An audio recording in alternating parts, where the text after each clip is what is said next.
Of our energy supply, community choice aggregation for municipalities. This forum this evening is multi-sponsored, sponsored by Citizens for Local Power, the Ulster County Planning Department, the Ulster County Association of Supervisors and Mayors, and Catskill Mountain Keep. Thank you. I just wanted to introduce our program tonight, taking control of our energy supply, community choice, aggregation for municipalities, by putting it in the larger context of what's going on in the state right now. We're really at a turning point on energy in New York at this moment. The State Public Service Commission is in the midst of revamping New York's energy markets and its energy regulatory framework through an initiative called Reforming the Energy Vision, or it's got a peppy acronym, REV, for short. And what's prompted this initiative is the recognition that we're going to be in a whole lot of trouble economically and environmentally if current trends continue. And I just want to touch on a few of these trends. First of all, peak demand in New York State continues to grow with huge costs to us. Peak demand is experienced, could be 10 days a year, 2 weeks out of the year when temperatures are so extreme that average demand for electricity doubles. And we're experiencing more and more of these days with climate change. The problem is that there is not enough supply in the southeastern part of the state to meet that demand. Now, the federal solution to this, as many of you know, has been the new capacity zone, which is really a terrible solution that has really unfairly raised our electricity rates, essentially to line the pockets of existing power plant owners and it's subsidized restarting of dance camera, but hasn't really addressed the basic problem of growing peak demand and also the great cost and inefficiency of paying to keep these power plants online just to fire up a few days a year. Second trend, we have an antiquated transmission and distribution system in New York that is going to cost us, the ratepayers, an estimated $30 billion over the next 10 years unless we can reduce the need for that investment. Third trend, we face a skyrocketing growth in dependence on natural gas for electricity generation. In the last 8 years, I think it's increased by close to 100%. And this, of course, not only increases the pressure to frack in New York, but it makes us incredibly vulnerable to the volatility of natural gas prices. We all have fresh in our minds last winter, the winter of 2014, when many people in our community couldn't afford to pay their utility bills. So the Public Service Commission has recognized that these trends are not sustainable.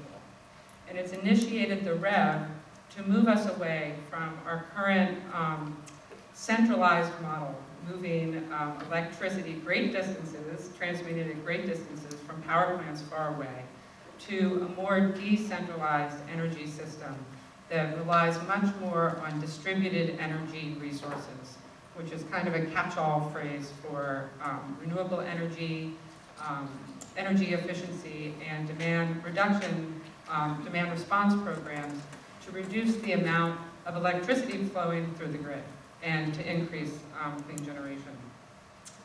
Now, to make this transition happen, the Public Service Commission is looking to expand opportunities for customers, and by customers, they mean, us the people, residents, businesses, municipalities, school districts, even whole communities, to become actively engaged in markets for energy products and services, rather than just passively getting this utility bill and paying for it. Community choice aggregation, I'm now coming to the root of it, or CCA, is a very promising way to make this happen, to the benefit of our community. Not all of the proposals in the REV process do that, in our opinion. Citizens for Local Power is a party to that proceeding. We've been very involved in the working groups, and we have been a very strong proponent of bringing community choice aggregation to New York. We actually became interested in CCA long before the REV process got started, back when we were fighting the takeover of Central Hudson by Fortis, and we're looking for ways to empower our communities in energy decision-making. We believe that CCA holds a lot of potential for stabilizing and reducing energy costs, for reducing dependence on fossil fuels, and improving our community's resilience to major storms, power outages, and better ensuring that more of our energy dollars stay in our local and regional economy. At present, over half of the energy dollars spent in New York State leave the state, and far more than that leaves the Mid-Hudson region. Community choice aggregation has been around for almost 20 years. It exists in 6 states, so there is a lot of experience for us to look at and draw on if we were to consider it here. According to the nonprofit Local Energy Aggregation Network, CCA electricity rates average 15 to 20% lower than utilities. That's an average. Of course, there are differences across CCAs. Not all CCAs are all quite different. It depends very much on the priorities, needs, and goals of the particular community, and that's kind of the beauty of it, is that each community can shape it according to its own needs and priorities, or groups of communities. Tonight, we're going to get a sort of flavor for the differences. We have a great panel, some from great distances, California, and a little closer from Massachusetts, of municipal officials, as well as consultants involved in CCAs in different communities. And included among our panel is Paul Finn from the California-based Local Power Inc., which this was his invention almost 20 years ago, and he helped write the Massachusetts enabling legislation for it. So I want to thank all our guests for coming these great distances to be with us tonight and share their experiences. I want to give a huge thanks again to all of our sponsors, and in particular Director Dennis Doyle, and also the Ulster College, and SUNY Ulster College Anthony, you got to correct me if I mispronounce it, Marinaccio? For all his technical support. We also want to thank Michael Camargo, who's videotaping this event so that we can upload it on YouTube for people who cannot be here. And finally, I want to a special thanks to our moderator tonight, President of the Ulster County Association for Supervisors and Mayors, and also a real energy leader in our area, Rochester Town Supervisor Carl Shine. Thanks very much.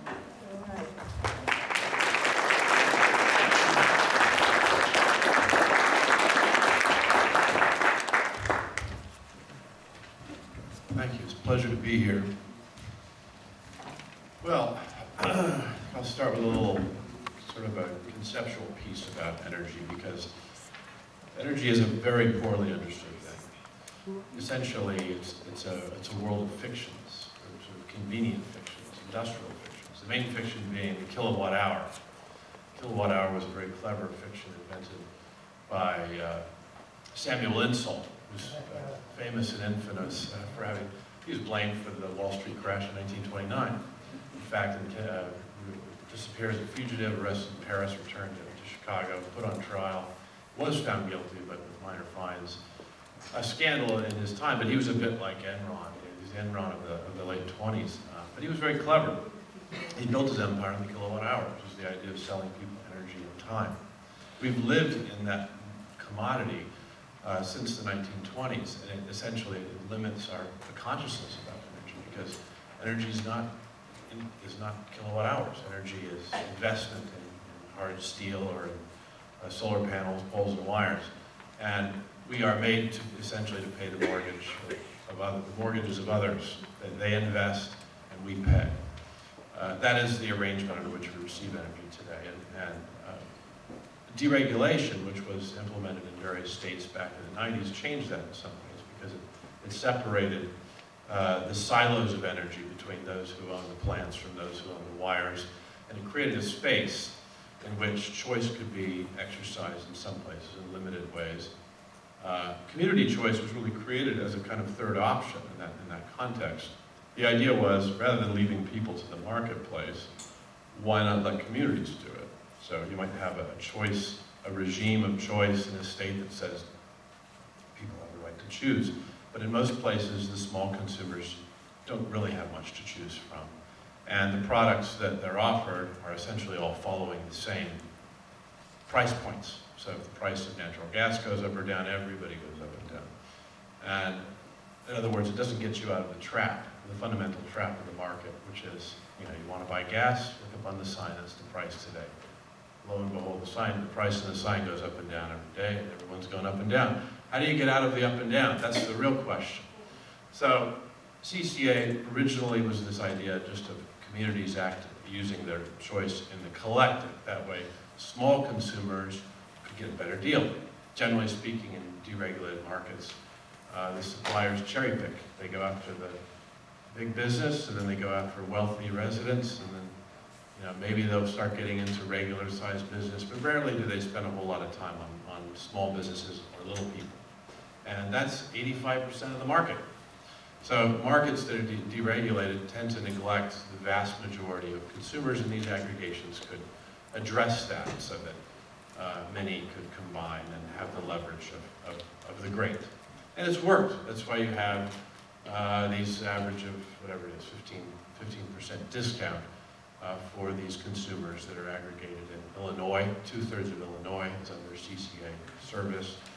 3/4 of Ohio is under CCA service. Those are the biggest concentrations. But they save money. That's not been a problem. The only problem that developed in the early years was they save money, but they're still going up and down. And that volatility is as destructive to consumers as the price. It isn't just really the kilowatt hour of energy, it's the bill that hurts you. And so if you get hit with the double in the bill or the triple in the bill, some people can't pay it. That's really, for me, and I think for many people, the main issue. How do you get out of the volatility? So this is when we started developing CCA 2.0, and it was really focused on California. I started in Massachusetts and then moved west. And there we framed it differently because California had been through this terrible crisis back in 2000, where the rates were doubling and tripling in San Diego. There were bankruptcies by the 100 per day. It was really wreaking havoc. And so there was support for the idea of, is there a way to go longer in terms of the marketplace, to not be dependent on just buying? Do we just have to be buyers of kilowatt hours? Is there a way we can get out of just paying the price revealed to us every day or every month or whatever it is? And the answer obviously is to build. Own, don't rent. Build your supply. And so we developed ways to build, to finance solar, and to finance wind, and finance cogeneration, and finance energy efficiency. And essentially folded that into the aggregation ability. The ability of the aggregation is the ability of the community to select a supplier in the aggregate using an opt-out method. So everyone goes with the community unless they opt out. They opt out without a penalty, they stay with the old service. Everyone else, though, is held together. So they have the leverage, but they're not forcing anybody. The second action is for it to use that aggregated power not merely to buy power from someone who already owns it, but to build, using some increment of the funds, build new power and build energy and install energy efficiency while buying the power. Therefore, undertaking a transition from the old kind of energy where you're just a passive consumer of kilowatt hours to a new kind of energy where you actually own a good part of it. When I say you, I mean the end-use consumer. So the focus of the CCA's ownership structure isn't just that the government owns it, it's that you own it. So this is where the revenue bonds came in, and it's a second element in CCAs, particularly those that are building, such as Sonoma County in California, but also Marin County to the south, and then San Francisco, which is just about to launch its program. They're all focused on using that money, which is a great deal of money. I mean, they're talking, for a big county, you're talking hundreds of millions of dollars a year. For a small town, it's still millions of dollars a year. and to invest, to use it to invest. So they're investing in photovoltaics in their towns. They're not just putting it on City Hall or on the landfill, they're also putting it on people's businesses. And then they're creating ways for residents to own shares in those solar panels. And they're financing efficiency measures in people's homes. They're also building wind farms, they're building geothermal systems, they're building biomass systems, cogeneration systems. It's not limited to any technology because the choice of technology should be adapted to the local weather, the local energy use patterns, and the way that people and businesses use energy. But the real opportunity, if you kind of go up to the highest level, is just energy democracy. It's the ability to exercise a greater control, to have knowledge about your energy use, which right now you don't have. The utilities have 100 years of data on your energy use. Every one of you, the meter on your home is recorded in a database, and they know exactly how much energy you use since your grandparents. But you don't know anything about the energy you use. So the CCAs can get access to this data and develop an understanding of how their communities use energy. And then to start to make decisions about how it should be served. And through that exercise of control, you get protection from the market because you're no longer relying on the grid for all of your energy.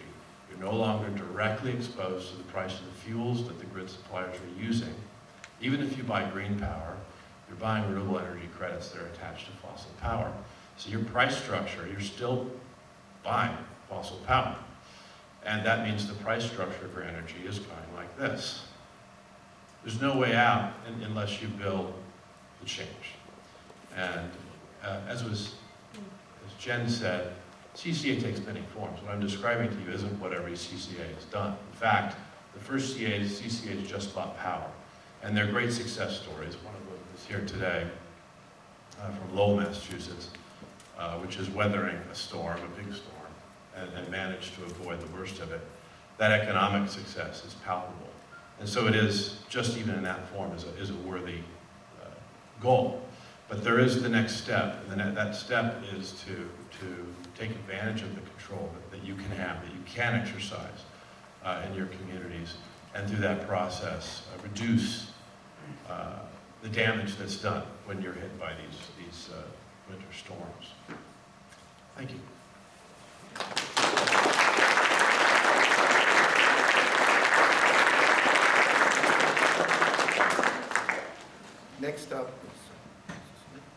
Next up is Brian Murphy. He's from Colonial Power, based in Marlborough, Massachusetts. Colonial Power administers CCAs in a number of Massachusetts municipalities. Brian?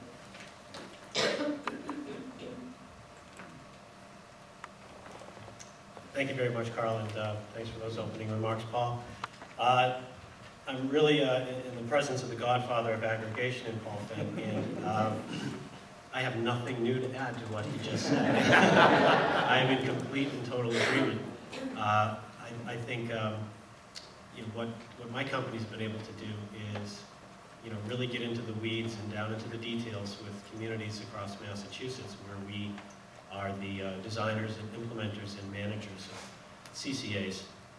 We started in the mid-2000s after soliciting advice from Paul and from the Cape Light Compact, who we'll hear from later, who were very forthcoming with their knowledge and really helped us launch a business. And it's interesting, Paul said that deregulation in the 90s created space. And we know that one of the places that was space created is in the retail market. And you've probably been solicited by small retailers doing business in New York State, offering various products, various per kilowatt hour rates, certain percentages of green power, sometimes even gift cards, and at least where I live, I get offers to get free Patriots football helmets if I sign up with the retailer. It's the Wild West, and it's a very interesting place, but it's not for the faint of heart. There's often some fine print that goes along with those contracts. Another space that was created was for brokers and consultants, like me. And for many people, the word broker and consultant, those are dirty words. And I'm here to tell you that I only get paid if I create value for my client, and my client is a municipality and the people that live in it.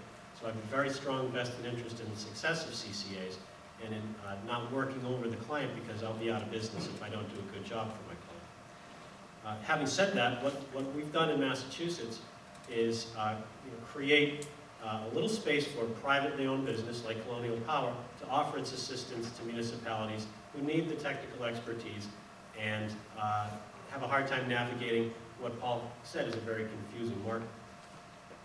We work with, at present we work with, I often lose count, but it's around 50 communities in Massachusetts.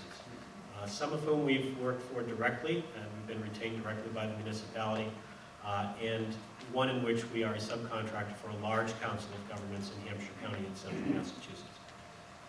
And when we approach a community, if they know about CCA, they often come to us, but if we approach them actively, we talk about the things that Paul mentioned, which is giving consumers choices that they haven't had in the marketplace before, because as individual residents, they simply don't merit the attention from retailers to get good pricing.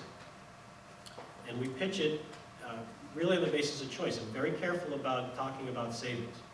While LEAN, the Local Energy Action Network that Jen mentioned earlier, has calculated that CCAs can save 10 to 15%, I'm not going to stand here and guarantee that that's going to happen in your community. You know, we've seen initially in the mid-2000s when there was a tremendous bull market in the energy marketplace, we were saving maybe 1 or 2%. And that's not a lot of money. It's not a windfall for any individual consumer, but it gave them choices. They could stay at the default rate with the utility, they could take the community's rate on an opt-out basis, or they could march out into that Wild West on their own, and good luck to them. And that was the type of thing that we hoped would at least spur on the development of that market for small customers. It's still an evolving marketplace. It's still not happening at the pace we would like to see it happen at, but CCA has proven to be the only viable model to move large numbers of residents into the competitive marketplace, either through the community or in turn it educates them about the options that they might have. And in Massachusetts, at least 65% of the residential consumers that participate in the competitive marketplace do so through a CCA. So it's really the one vehicle that's proven to be successful for residents, and I should also mention small businesses. The other thing that I mentioned is local control, and that's something Paul touched on as well. This gives our clients the opportunity to set their own energy destiny, and it takes all kinds of different forms. Jennifer mentioned earlier that every community is going to want to do something slightly different. And in New England, there's a very strong and proud tradition of lots of local control. We don't even have county government in Massachusetts, and so you either are following the directives of the state, or you're on your own in cities the size of Lowell, which my friend Phil will talk about shortly, or in a small community like Lancaster, which has maybe 2,000 ratepayers. And I'll talk about Lancaster for a minute, because thanks to their forward-looking town administrator, they had built a town-owned solar farm. And this was a little bit unusual, because usually the town will take its landfill and just lease the land to a solar developer who will come in and really do all the hard work. But the town made the choice to actually own it. And this was fairly unique. It got built, but it needed to be paid for. And it was initially funded through some federal government bonds that were issued in the wake of the financial crisis. But the note needed to be paid on those. And the town was a little strapped for the cash. And so what they were able to do was use the solar renewable energy credits, or SRECs, that were generated from that solar farm, and sell them to the consumers in town. So it was built into the rate that people paid per kilowatt hour. And they were able to achieve a discount relative to the utility default rate, but also were able to keep that, that solar power local, and keep the town finances in order by paying down the bond on the solar farm. And so it was a real nice success story of keeping the energy dollars local. And that's also happening in a larger scale across the state. And I won't speak too much about Lowell, but Lowell was able to create a purchasing regime in which it dealt with two nonprofits. One, Hampshire Power, which is the energy retail arm of Hampshire Council of Governments. And if those of you who are in county government here make note, that's a possible little side business for the county governments to create its own retailer on a nonprofit basis in order to act as that intermediary between the consumer and the wholesale marketplace. And they also work with the Connecticut Municipal Energy Cooperative in a very transparent way to show the city of Lowell exactly how the price was built. I'm going to hold off on saying anything else about Lowell and let Phil talk about that. The third thing I'd like to tell the communities is you should try to seek stability. And Paul touched on that too, about not being subject to the up and down of the natural gas market.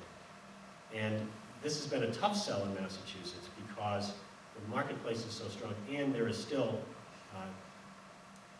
significant state government interference in CCAs.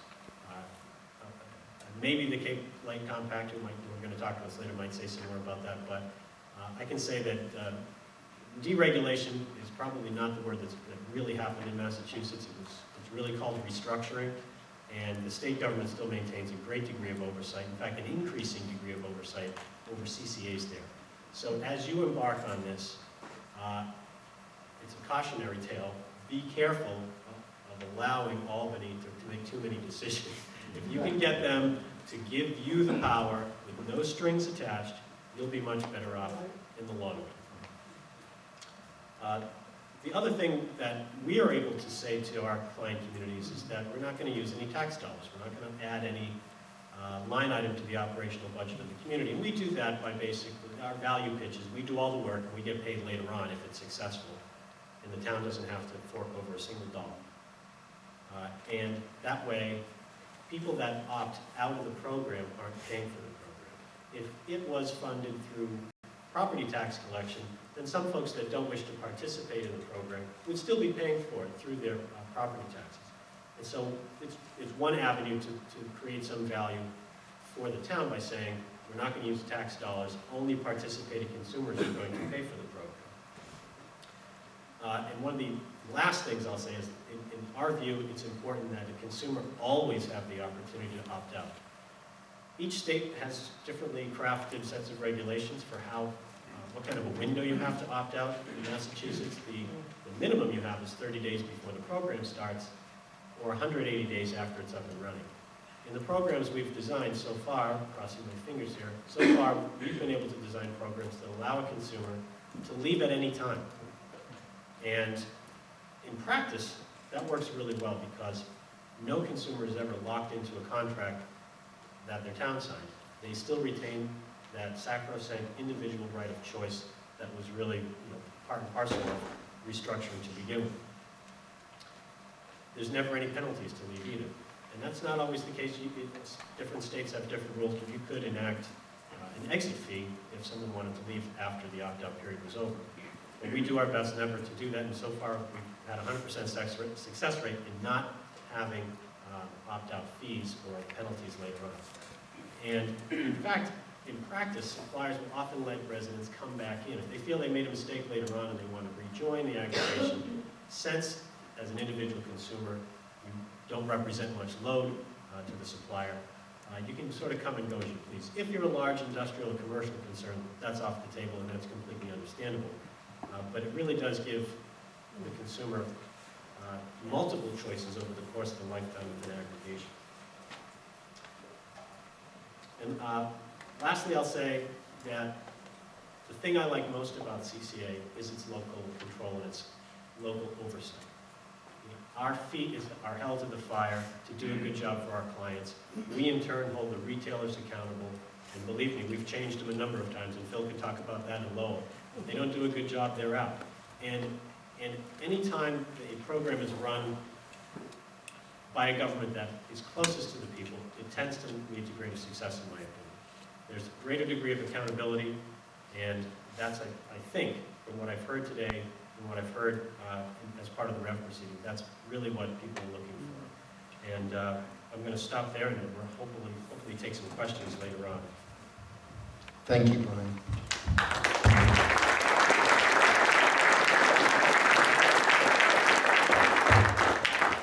Next up is Philip Ferriera.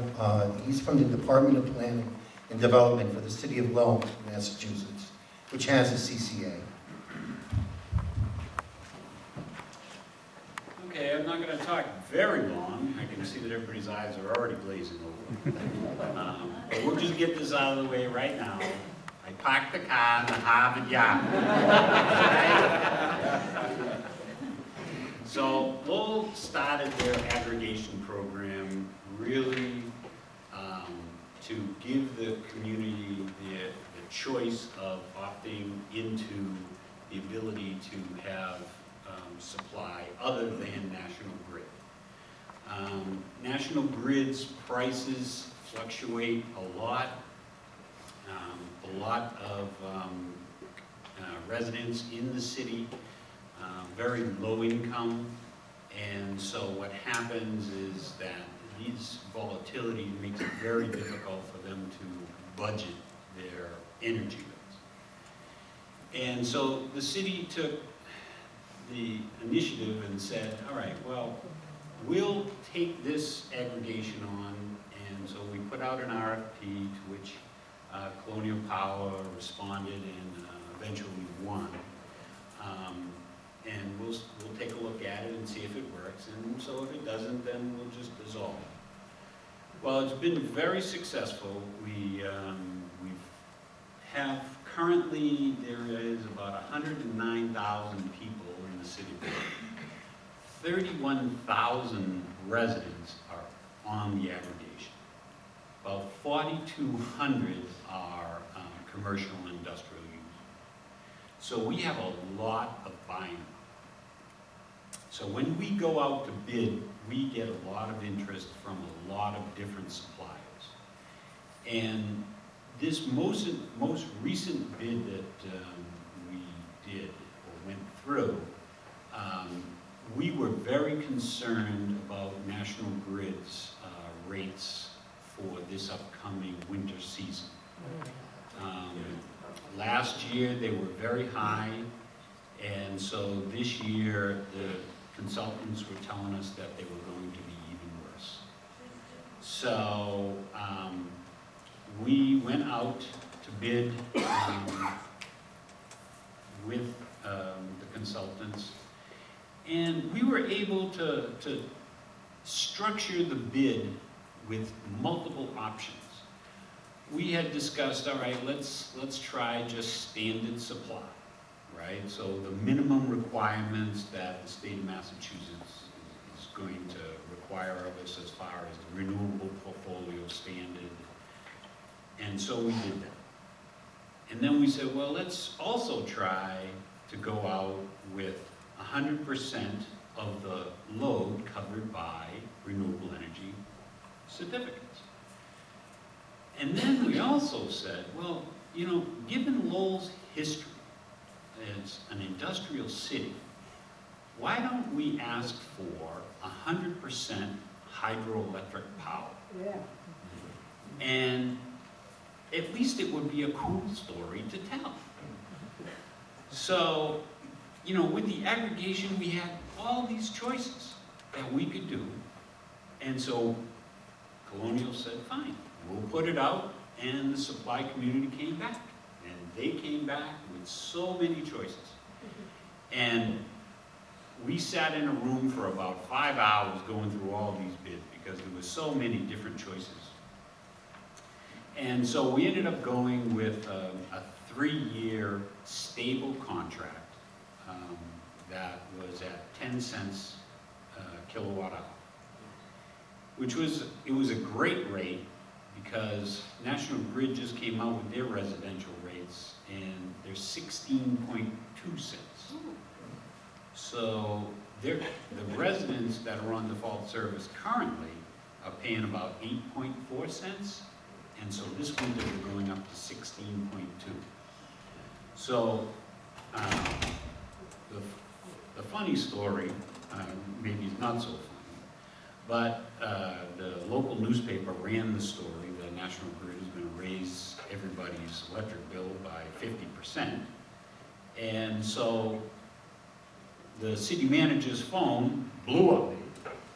You could imagine 100,000 people calling him, wondering what the city's going to do. And so, you know, we said, no, you're all set. We were able to negotiate a 3-year contract for 10 cents, and so your bill's going to go up a little bit, but it's not going to go up to 16 cents. So you're not going to see this volatility, and we'll be able to manage your budgets based on overtime.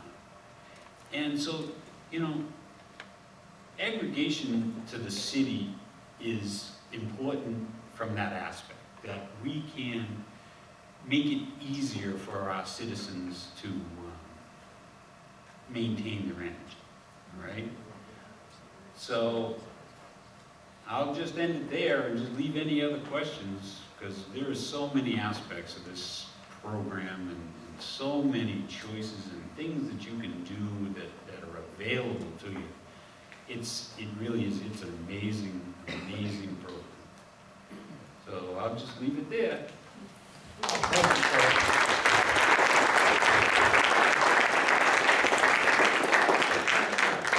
Next, we have Stefan Wallenberg, and by the blessing of modern technology, he's joining us by Skype. He's from the Cape Light Compact.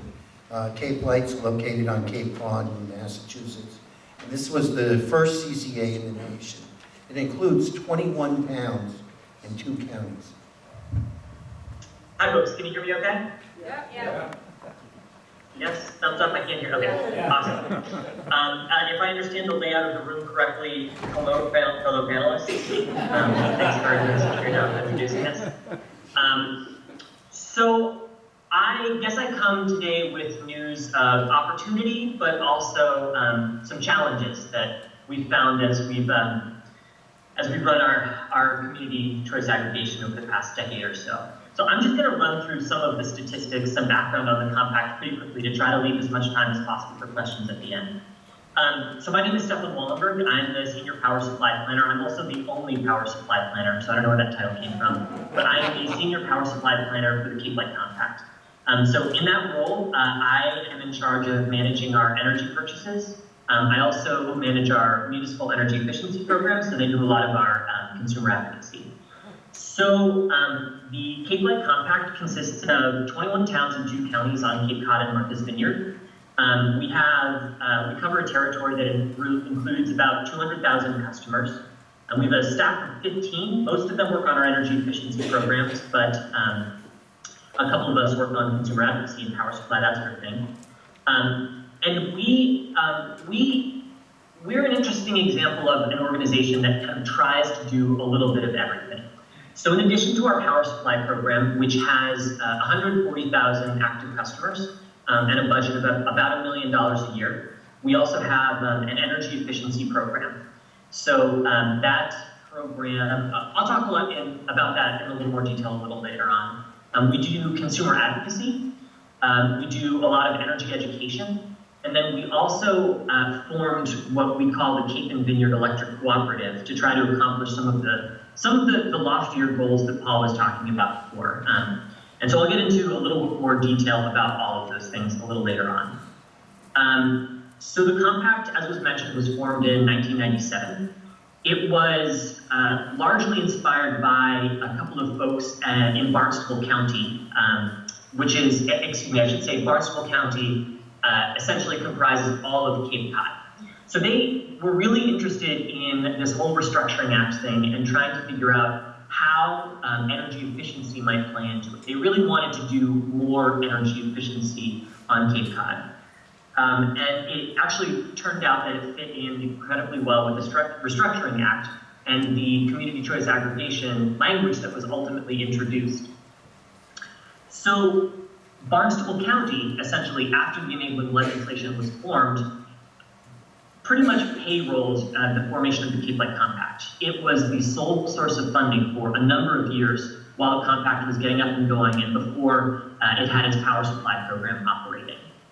To this day, the compact is still the fiscal agent for the Cape Light Compact, but it no longer provides any direct funding. We are comprised, as I said before, of 23 members, those 21 towns and 2 counties. So our governing board has a representative from each of those 23 entities. Those representatives are appointed by their respective towns or counties. Some of them are municipal officials, some are elected officials, but most of them are retired folks on Cape Cod. You get a lot of retired folks on Cape Cod. But they have a wealth of experience. A lot of them worked in the energy sector, so it's a really great group of people.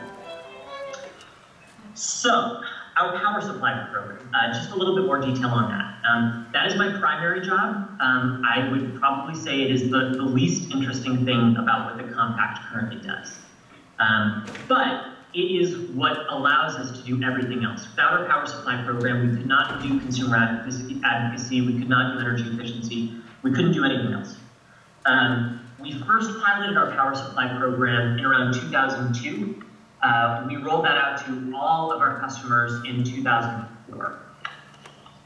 Since then, it's hard to avoid not talking a lot about price when you talk about community choice aggregation. One of the kind of overall themes of what I would tell people is that it will vary a great deal depending on what state you're in, but I would suggest that if your primary motivation for doing community choice aggregation is just to save consumers money relative to basic default service, you're going to run into some challenges. It may be possible, but it is going to be really, really challenging. Over the past decade or so, our price has been lower than basic service more frequently than the other way around, but a couple of really bad periods means that our price on average has been a little bit higher. We had some bad times after Hurricane Katrina and right after the economic collapse, or it's not an economic collapse, but before the recession. So I would just strongly encourage folks to make sure they have other goals in mind before they're pursuing community choice aggregation. As I mentioned before, we have 140,000 customers, so that's about 75% of the people that could participate in our program.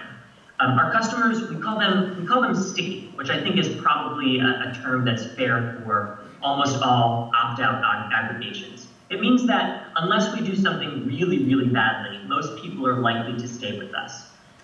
I'd like to think that all of that is because people understand all of the great work that the compact is doing, but the reality is that we do a pretty good job on the price most of the time. So there's very little incentive for customers to switch from us.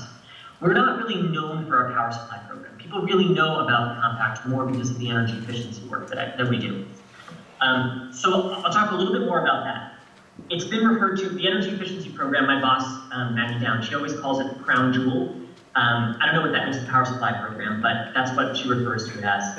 And it really was kind of the focus of the compact all along. It's where we wanted to get, was to be able to administer our own energy efficiency programs. Massachusetts has some really aggressive energy efficiency targets, ranked #1 by ACEEE, sorry California, and we're gonna keep that for a while.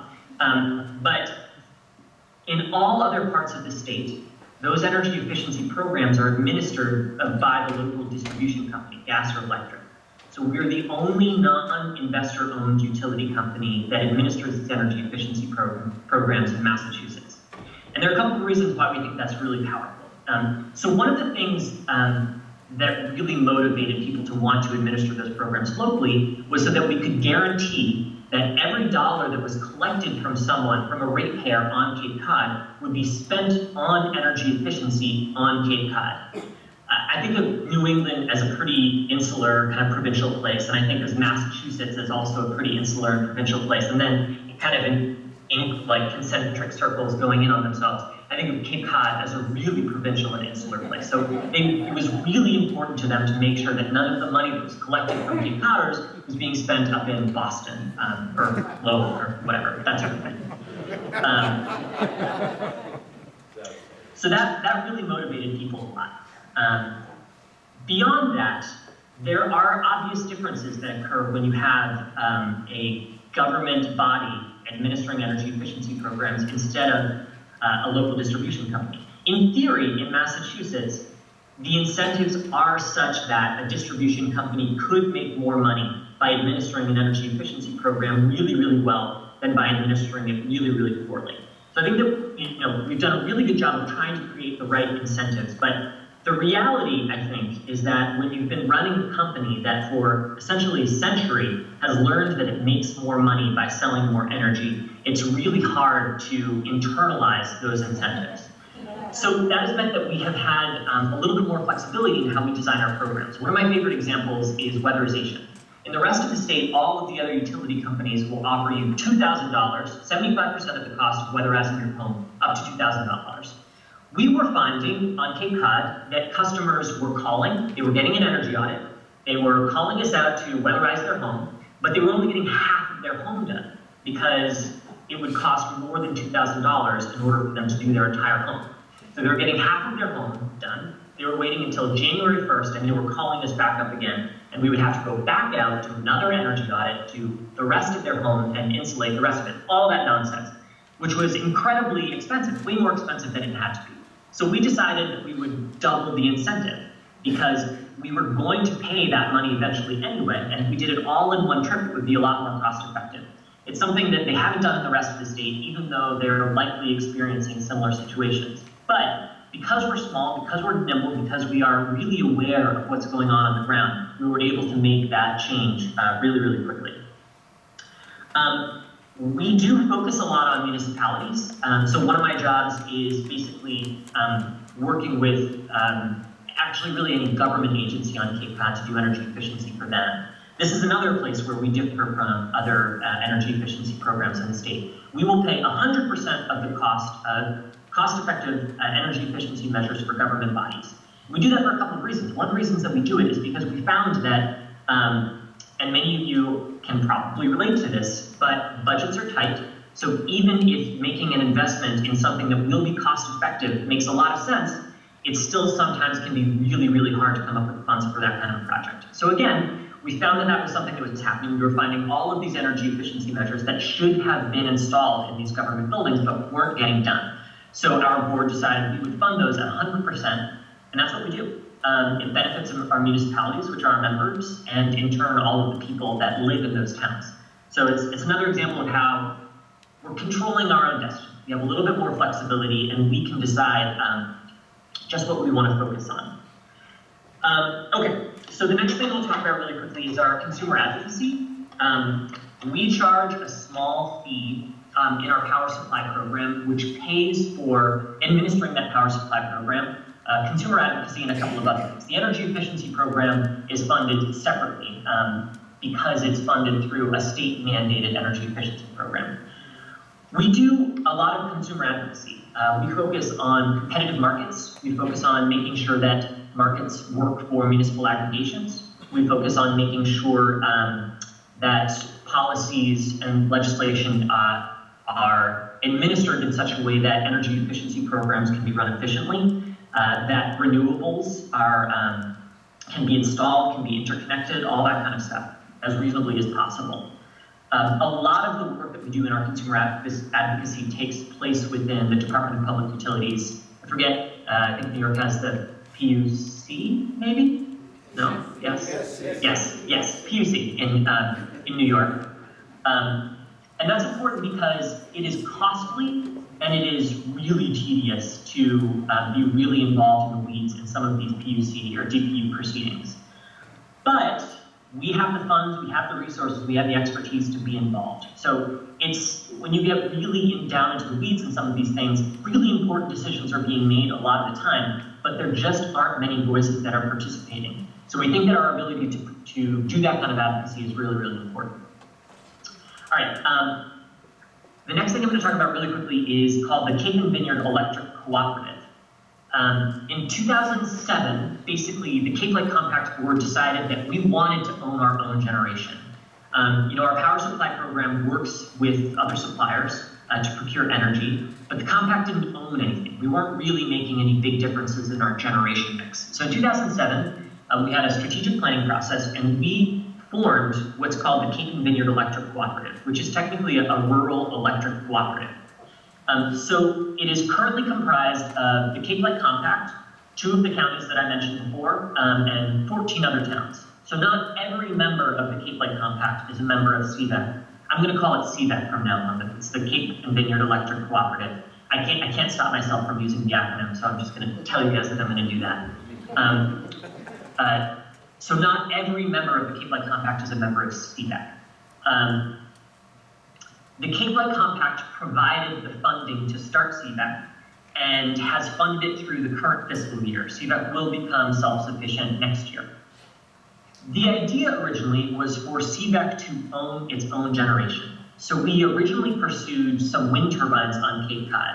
I don't know if we're famous for this on Cape Cod, but it turns out we really hate wind. Like, we really, really don't like it. So CVEC spent a lot of time and a lot of money and a lot of effort trying to develop some really, really good wind projects. Ultimately, those didn't pan out. Since a really big piece of legislation was passed in Massachusetts in 2008, which made it a lot easier to install distributed generation solar and share the benefits of that through what we call virtual net metering, CVEC kind of shifted its focus onto that kind of a system, net metered solar. A lot of it on top of landfills.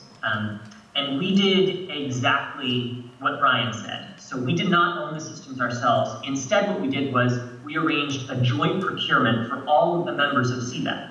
The idea being that we could do a lot of solar all at one time. We could use the same documents for all of them. The towns wouldn't be responsible for hiring their own outside counsel to negotiate each one of these things, all that stuff. So we would get these economies of scale. I think if Brian said that all of the hard work falls to someone else when you do it that way, I would suggest that it feels like a lot of hard work for us too, but I understand what he was saying. Through those efforts, CVEC will have 28 megawatts of solar coming online. It's actually all already installed. We're still waiting for the distribution company to interconnect some of it. So 28 megawatts of solar. It's not currently owned by the municipalities or by CVEC, but the towns are realizing significant savings to the tune of, I think, about $650,000 a year. And they'll have an option at several points in time in the future to buy those systems from the developer, which I think that the towns are really interested in doing. It is a great example of towns working together, a cooperative process that really maximize the benefits that could be found in those towns. I've looked at some of the prices that other towns have paid when they purchased these net metering credits from other PV installations, and the prices that we got were extremely, extremely attractive, and other terms in the contracts that some of those other towns would not have gotten. So we're really, really happy with that. CVEC at this point is really going to have to do some soul searching. At this point, more than 3/4 of the municipal load of our members will be met through these net metering credits. We're still trying to figure out exactly how we could do more. We want to be able to own our own generation. We want to be able to do more on that side, but it is incredibly expensive and it's incredibly challenging. And that's a point that I'm going to kind of talk about in a little bit more in just a second. One of the things that I wanted to mention is that I think one of the things that makes the compact really powerful is the interplay between these different programs. So one example is municipal streetlights. The Cape Light Compact worked really, really hard to basically to produce tariffs in Massachusetts that allowed municipalities to actually get the savings associated with installing more efficient streetlights. We also negotiated for our municipalities the purchase of all of the streetlights from the distribution company. And after we did all of those things through our consumer advocacy efforts, our energy efficiency program was able to go in and basically work with the towns to replace all of their street lights with LEDs. So as of next spring, all of the municipally owned streetlights on Cape Cod will be LEDs, which is something that we're really, really proud of. It's going to produce huge savings in terms of energy, kilowatt hours, carbon, money, you name it. So we're really, really excited about that. Another one that I am really interested in, another interplay between our different programs, is on load shifting, peak shifting, whatever you want to call it. And I know that this is really central to what the REV is doing. Right now, we have done some behavioral pilots where basically we use different technologies to try to get consumers to reduce their consumption during critical peak pricing periods. At this point, there's no way for us to actually capture those savings and give them back to the consumer, but that's something that we're looking at doing in the future.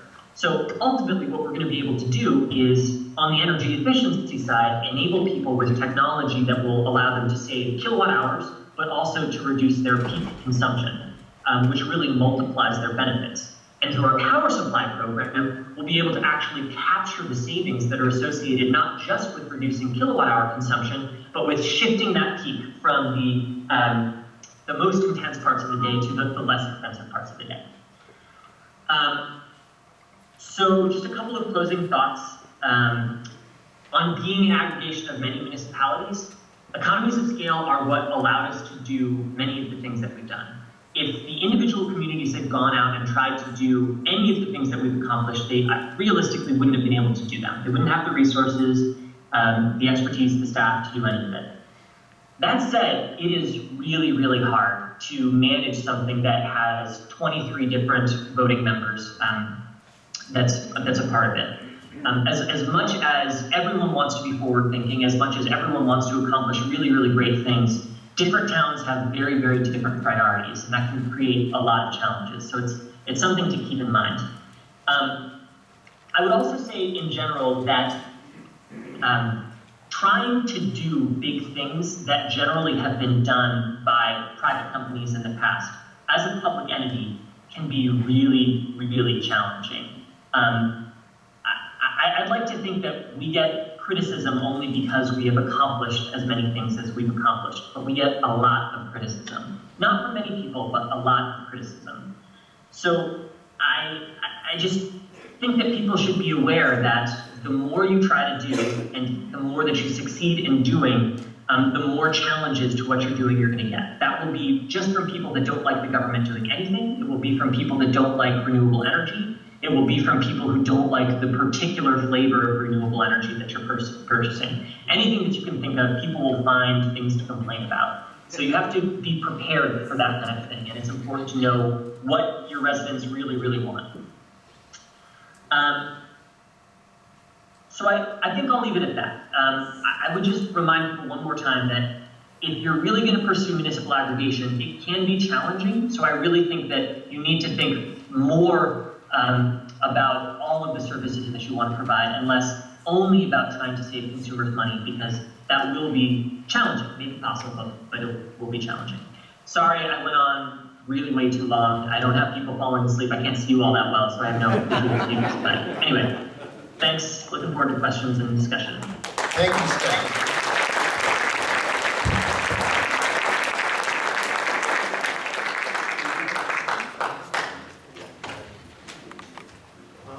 At this time, I'd like to open up for questions. I believe there was some index cards handed out. I'd like to have them handed in, if you could. If you want to hand your index cards into the middle and up to the front, that would be great.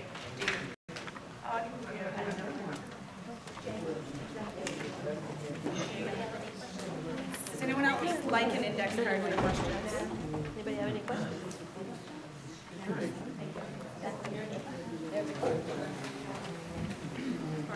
Any other index First time cards? I've seen Skype.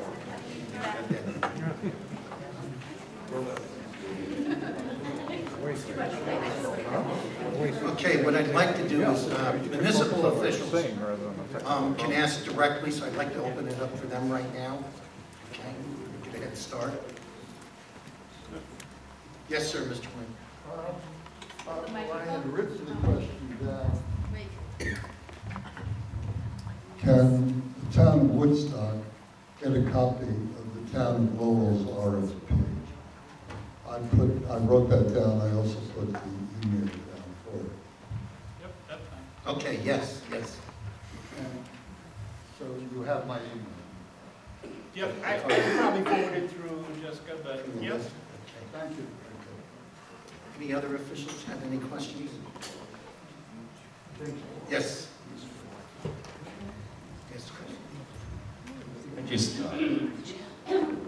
wanted to thank the panel for bringing up, using the phrase the Wild Wild West, making the analogy with deregulation, because I've seen it myself here in New York State, where Eric Schneiderman made a presentation in 2013 where he stated the statistical fact that 91.5% of all energy consumers in upstate New York were actually paying higher rates than they were through the centralized provider like Central Hudson.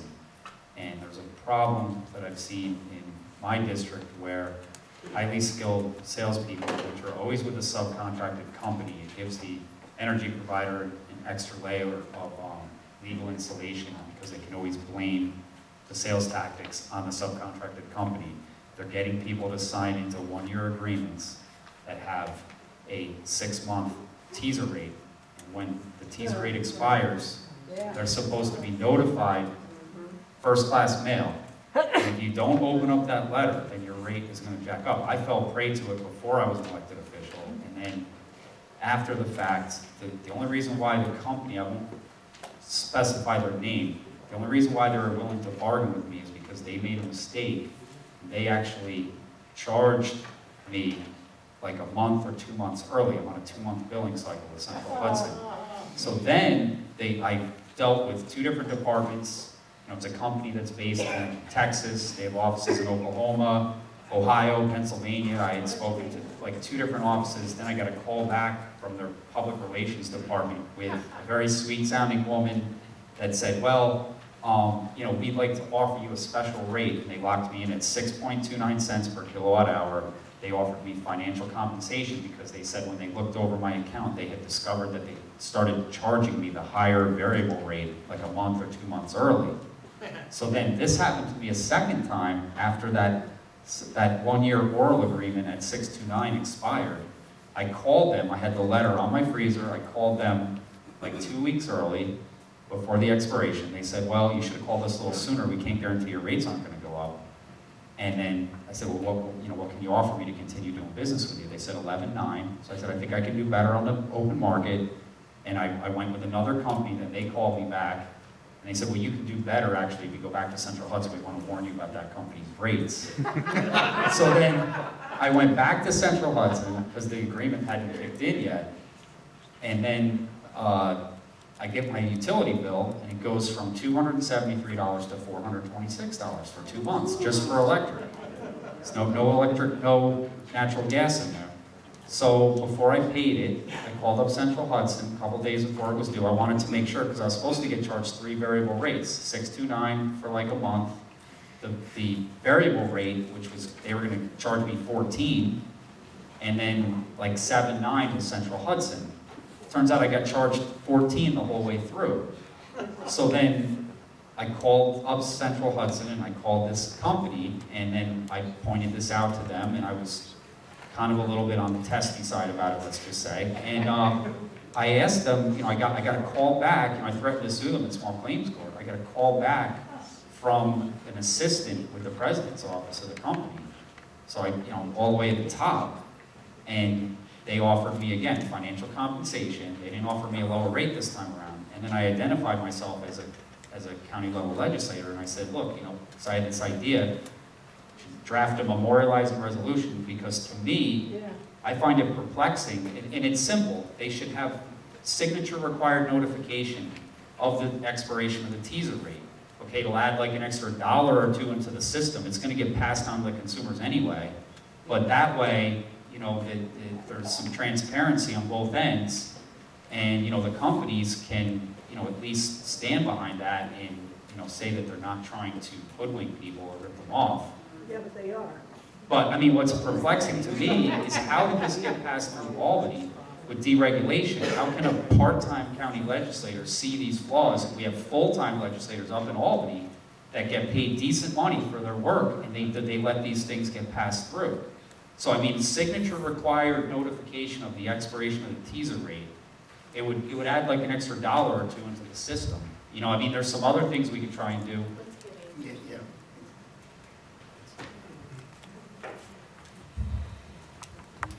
I'm very leery of variable rates, and you know, when the city of Lowell was looking at some of their bids and some of the options, variable rates were a component. But as I stated earlier, you know, I just don't believe that people can prepare themselves, especially if they're on a fixed income, for large swings in a variable rate. So I would rather approach it as a fixed rate, and if you have to pay a penny more, it is a penny more, but you know it's fixed and you can put it in the budget and you don't have to worry anymore. So yeah, I stay away from variable rates. There were fixed rate plans in the state of New York, third party. and they're less than the utility. So I don't know who this, I'm sorry, I have a really hard time with the fact that only government officials can talk at a grassroots meeting.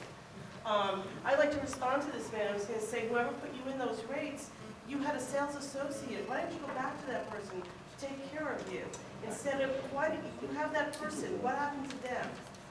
You know, you should have contacted your local person and have them handle that for you. Subcontracted companies, so then see, they were using a sales and marketing company based out of New Jersey, this Oh, you particular. didn't, okay, we have local options. Okay, we're here to talk about CCA and a whole lot of questions, so why don't you two talk after? We're here. Okay, this one's probably for Philip. It seems like aggregation is a form of legal slamming, or fancy word for remonopolization of energy by big energy. What about how this affects other people's businesses promoting green energy supply for others?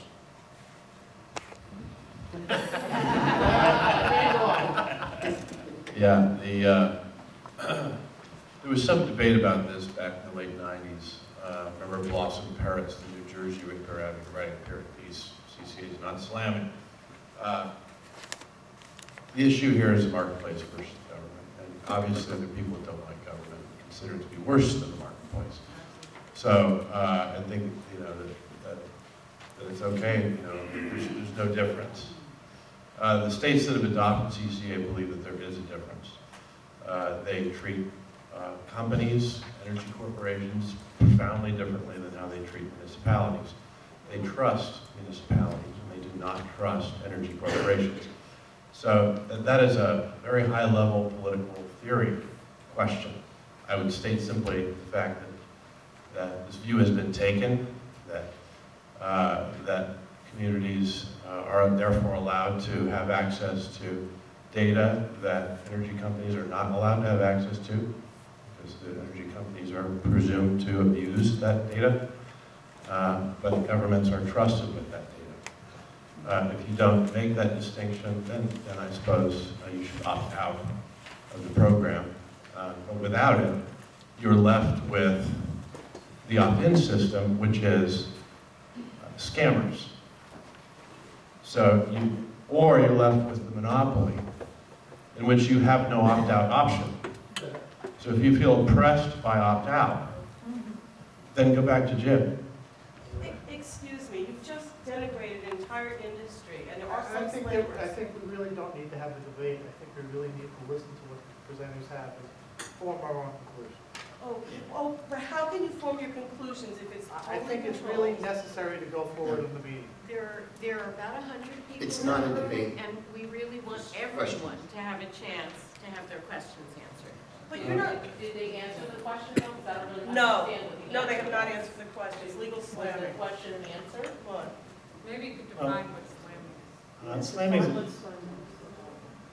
I don't have a textbook definition of it, but it was a term that came into some prevalence after the breakup of the Bell system in the 80s.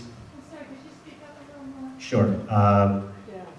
Some people were put into plans for their long-distance carrier without their consent. You know, that's one of the places where it became known. I agree with Paul that opt-out aggregation is not slamming. Every consumer is notified and given the chance to opt out before the program starts, and in many cases well after it's underway.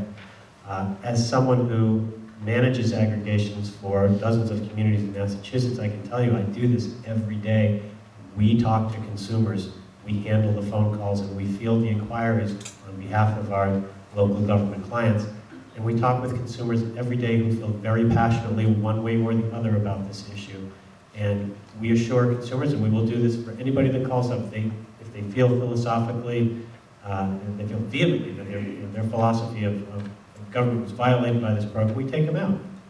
And generally we're saving them money, so I kind of joke and say, sure, I'll take you out. Do you want to pay us for the you want to pay us back the savings we got you?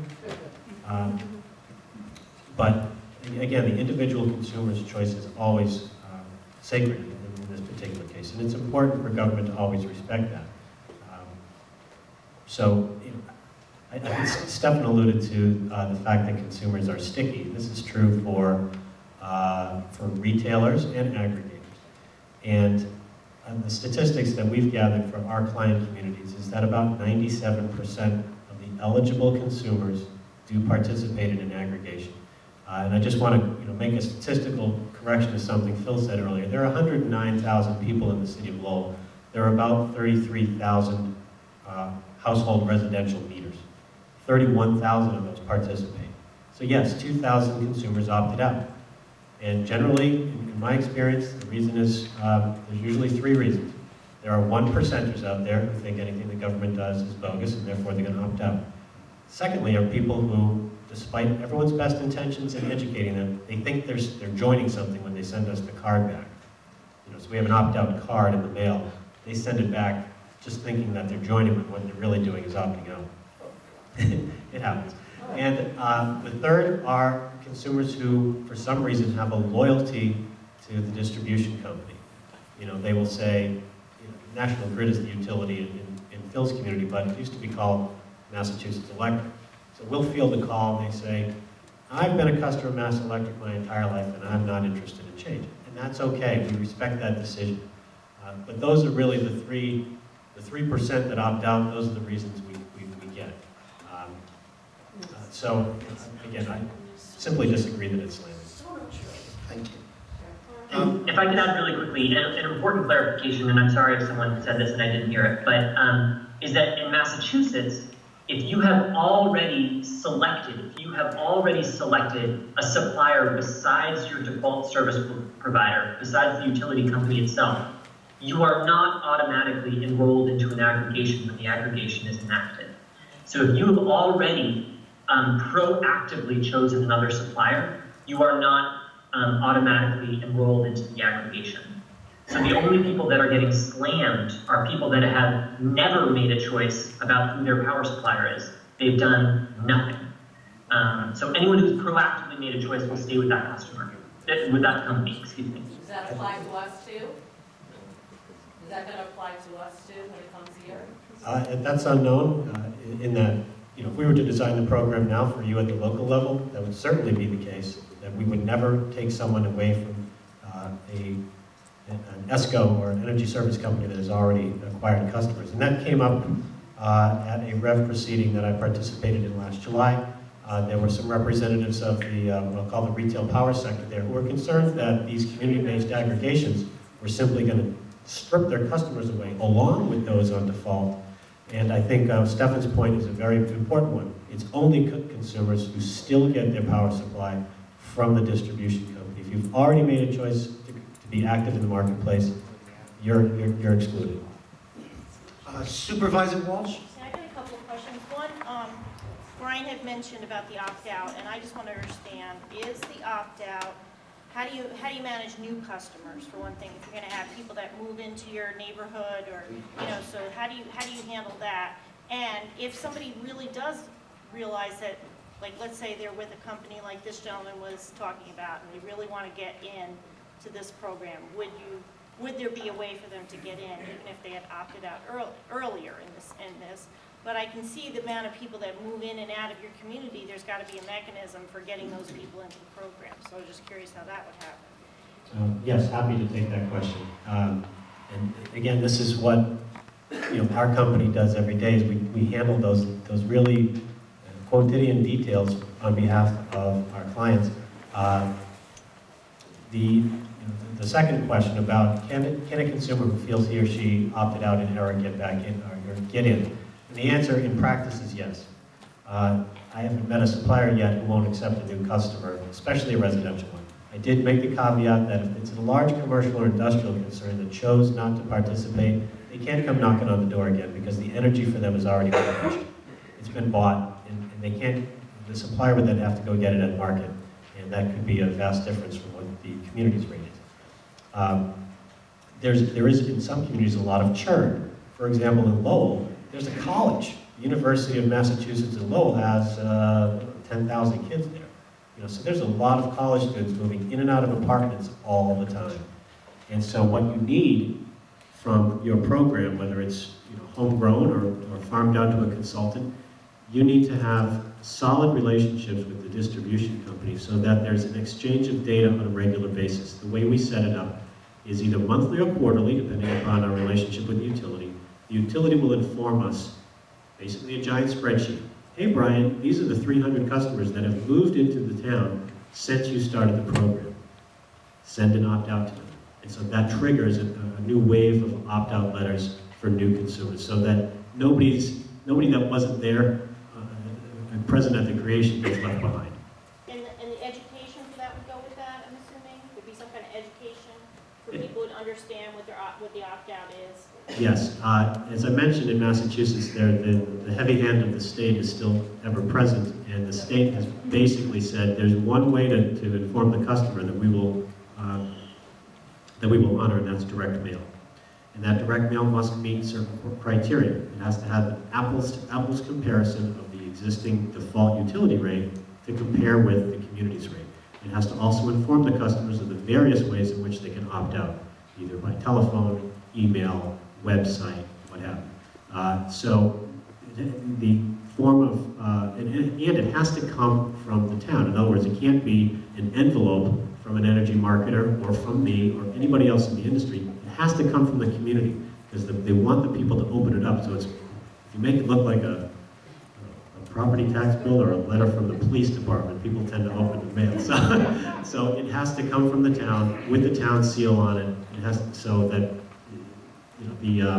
all the people, the rights of the consumer to not participate are self-evident in the communication. Does that answer your question? Yes, thank you. I do have one other thing, Carl. I know this is talking like the point of view from what Massachusetts done. If it were to happen here, are we looking at something controlled completely by the municipalities, counties, whatever government agencies get in?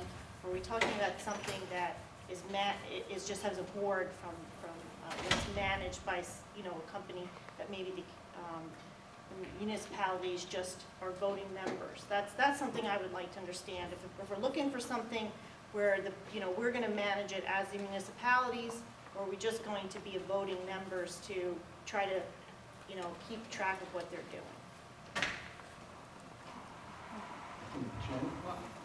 I would just say it's entirely up to the towns that are setting up the CCA. I mean, there's no right way to do it. And what about the success rate for Massachusetts for doing it in those two different options?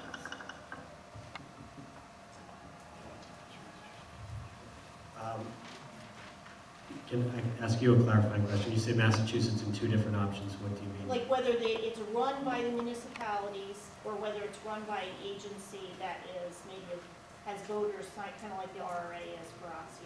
Is it going to be something that's an agency, or is it going to be something that's a private company that we manage? I'm just trying to figure out how is that going to be managed.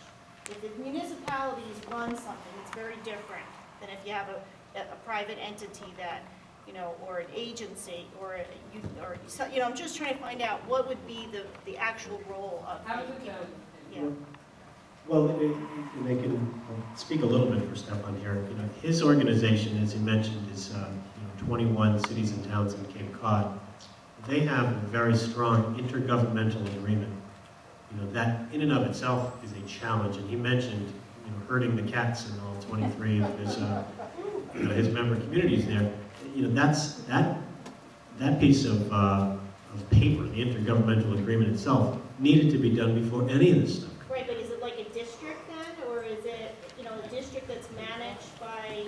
You could do it similar to the way that education is done, where there are a regional school district has member communities that have voting power based on population. There's a lot of different ways you can set it up. Our experience on my side has been, just because of the way the state is set up in Massachusetts, that an intergovernmental agreement was going to be a 5-year haul for me in order to get my clients all together.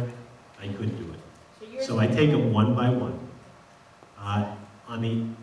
The good news is that gives the community itself, with its local government, the last word of whether to participate in a program like this or not. They can always say, yeah, this contract didn't work out for us, we're done.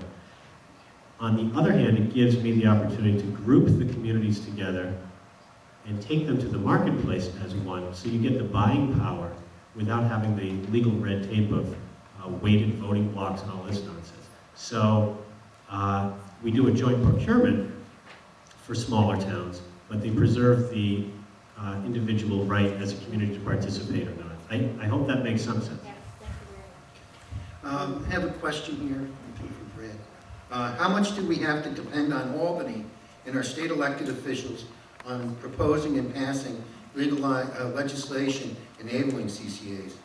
And to tell you the truth, we spent some time today up at the PSC, and I think that we can get around having it go through the legislature, which is I have a sigh of relief on that because nothing gets through there. The PSC can really direct this, am I correct, Jen? And we were discussing ways that it could happen. So this saves a lot and means that we can do this much sooner. So I think it's very good. Is there technical help in the room? Because the gentleman cannot hear what we're saying. If Well, there's technical- Unless they use a mic. You have to use the mic. Oh, So anything from the floor, we're going to have to pass the mic to. Got it. never mind. Here's a nuts and bolts question. Okay. Here's a nuts and bolts question for Stefan. Where does the funding come from for the Cape Light Compact Energy Efficiency and other special non-power supply programs? I think he touched on it, but I think they want a little bit more specifics on that. Sure thing. So we have basically two different funding streams. So for our energy efficiency programs, Massachusetts has a really aggressive energy efficiency program, as I was stating. So all of the program administrators, they're called, and those are the entities that are responsible for administering the energy efficiency programs, are highly regulated by the Department of Public Utilities. And so we are tasked with basically pursuing and completing all cost-effective energy efficiency work. So what that means is we go out and we find the work and we spend the money, and then we say we need to get that back from customers. So we go through what's called an energy efficiency reconciling factor. That's essentially what the charge is called. And that shows on every consumer's bill on Cape Cod and Martha's Vineyard, regardless of whether or not they participate in our power supply program. Because our energy efficiency program is available to, again, anyone, regardless of whether or not they participate in our power supply program. There are a couple of other things that fund the energy efficiency programs, like a little bit of REGI funds and those sorts of things, but it's primarily a charge that is on every consumer's bill. And it's on consumers' bills in other parts of the states as well. It's just those programs are administered by utility companies instead of by an organization like the Cape Light Compact. The rest of our funding comes through what we call an operational adder for our power supply program customers. And that has been, very recently, an issue of some contention. There are some that question whether or not it's wise for a municipal aggregation to, for instance, do consumer advocacy that may conflict with the Attorney General's position, as an example, which we sometimes do. So, as I said before, doing any of these programs that are beyond strictly providing a power supply program can become increasingly controversial. Now, New York is in a position where, you're really, really rethinking the entire system. So it may be that you can create municipal aggregations that are really tasked specifically with doing some of these larger tasks that I was talking about. But in Massachusetts, the way that the legislation was written, and more importantly, how it's being interpreted currently, makes it a little bit challenging for us to use some of those funds for some of the work that we do that ultimately has much greater benefits for our consumers than the cost to them. Can I add to that? So just so, Use the mic. Use the mic so he can hear us. Check. So just so everyone's clear, so basically the system's benefit charge that you pay now on your utility bill that pays for the state, all the energy efficiency programs that Central Hudson administers and that NYSERDA administers in Massachusetts, that charge can go to a CCA instead of to NYSERDA, well, whatever their agency is, and the utilities. So they collect the system benefit charge to administer energy efficiency programs. And the little chart, the other income stream I think we were talking about was equivalent to what the utility charges, if you ever look at your supply bill, you get something, there's something there called the merchant function charge, and that's, money the utility takes from you for the privilege of sourcing the power for you, the supply for you.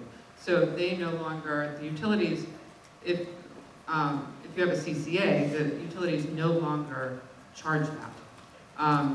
The CCA can charge that or charge something lower than that or something if they want to administer or further the goals of the CCA or not. That's up to the CCA, but that's a potential revenue stream to administer CCA.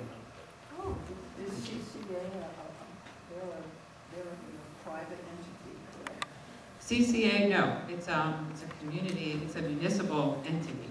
So it would include the entire community of ratepayers within the borders of the municipality. And who would be the people that are in charge of that? Somebody we can vote on? Yeah, it would be, well, you guys can talk about it, but often it's town boards. It's like any other town board decision-making process. They often, it's different in different places. Sometimes, you have to have a public hearing before the town signs a contract for the purchase of power. So that's your guarantee of public participation in that process, and you have and your accountability for your elected officials making that decision on your behalf. That's often how it's done. I don't know how it's done in Cape Light because it's got so many people, so many governments doing it, but I think that's often how it's done at the city and community level. Thank you. This question here is directed at Paul Finn. I'd like to know if you have any insight into how a geographically, economically diverse county like the county of Ulster is may succeed in the CCA venture. Is Marin County thriving just because of its wealth? That's a good question. One of the factors certainly is wealth, and wealth has its advantages, it also has its disadvantages. The CCAs in the U.S. that have worked are everywhere. I mean, it's from the poorest to the richest. It's not a rich phenomenon. If you look at, in Ohio, I mean, you're talking about virtually the whole state, same in Illinois. Rural towns as small as 50 people, versus the city of Chicago, Cincinnati, San Francisco. So no, scale really depends on approach. If you go out for just power supply, then scale is in a sense a greater issue because the suppliers need a certain degree of scale in order for it to be worth their while to serve you. If you're focused on financing local solar, financing local efficiency, building things, then this might be counterintuitive. It's less important that you be wealthy. It's really a matter of what business proposition you put in front of the marketplace through your local democratic process. The success of CCAs has had more to do with, I think, the clarity of their vision than anything else. And so I think this is something Stefan said, that you really want to focus on organizing with communities of common interest. That you don't want to use, since you don't want to get too big, because then you're going to have too many cooks and too many chefs in the kitchen. You do need to lead, and so if you have a vision for what you want to do, then do it. Scale definitely helps in general, as far as getting 100,000 people together. You get some high value in the marketplace, but again, that is in part because the ESCOs, the power companies, are selling power, need that scale. But for developing local resources, you can build a $20,000 facility in your town. It's not a big deal. Or you can build a $5 million facility in your town. It's not really a big deal either. not if you're all aggregated.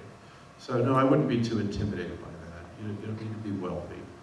And one of the advantages of the aggregation is that you enable people to participate through that, through the math of the aggregation. In other words, you can implement community solar programs where consumers are offered the opportunity to buy shares in a community solar array. So you can build solar, which is owned and for which people receive benefits on their bills as if it were on their homes, even though they don't own homes.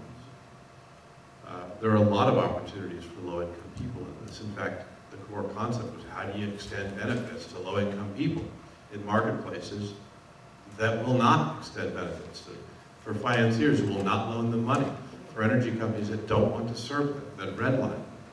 So the aggregation is the solution to that, not the problem. Is NYSERDA gonna fund any of this to you guys? I just heard someone say they're gonna get about $2 million if this program goes through from NYSERDA. Are they gonna fund any of it? Well, I mean, others in CLP might want to comment on this too, but right now, everything is sort of in flux right now. There's this REV proceeding that's within the Public Service Commission.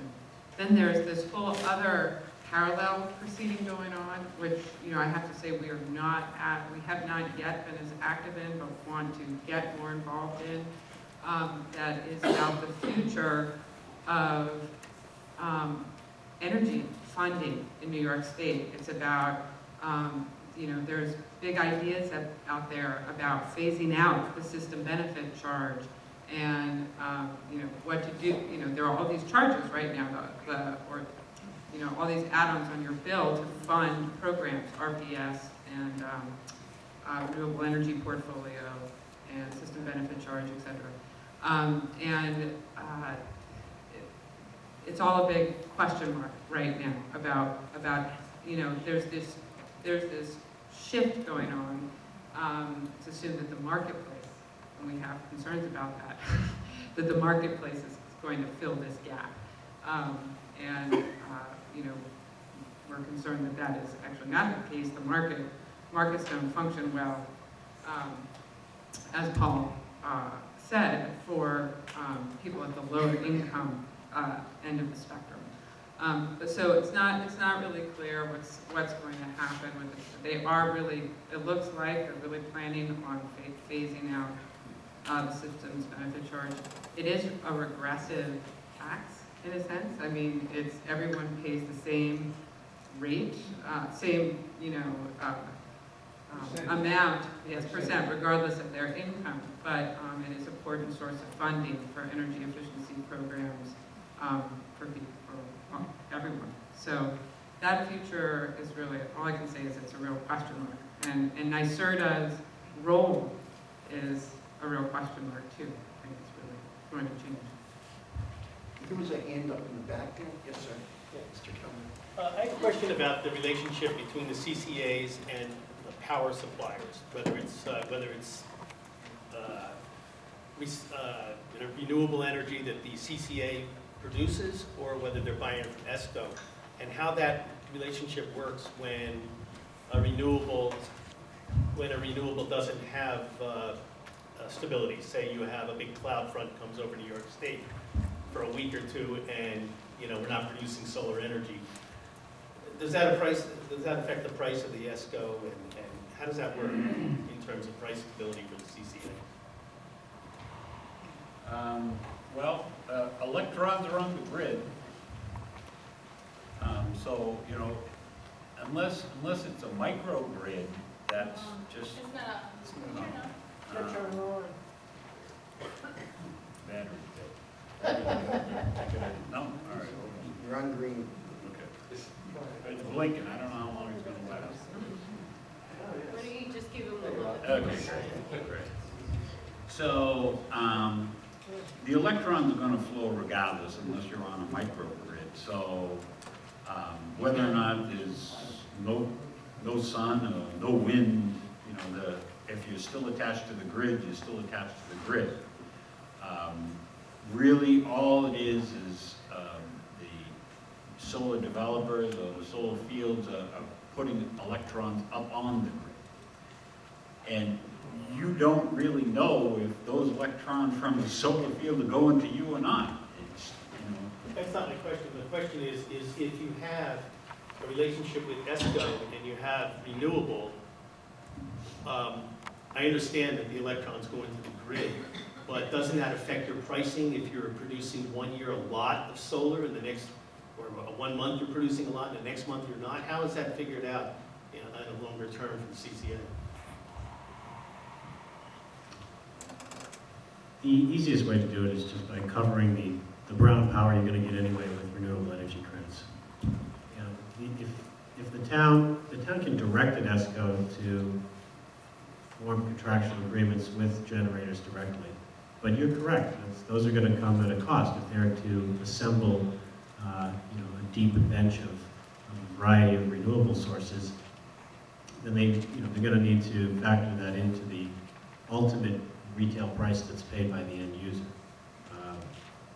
So, the city of Lowell's case, it was easy easier to go to a wholesaler who bought market power, but then bought for a small premium renewable energy credits from hydropower resources in Maine to cover that brown power requirement. Paul, some elaboration. Sure.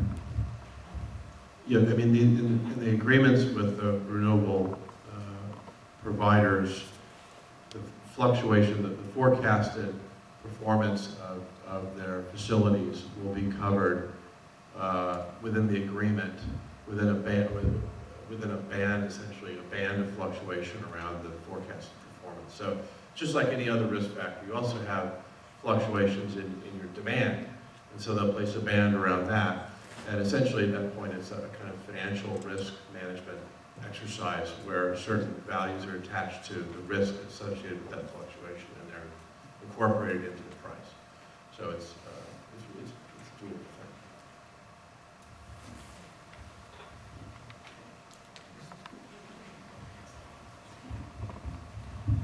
thing. In existing CCA systems, how are private small power producers, such as residential and small commercial solar photovoltaic generators, integrated into the CCA?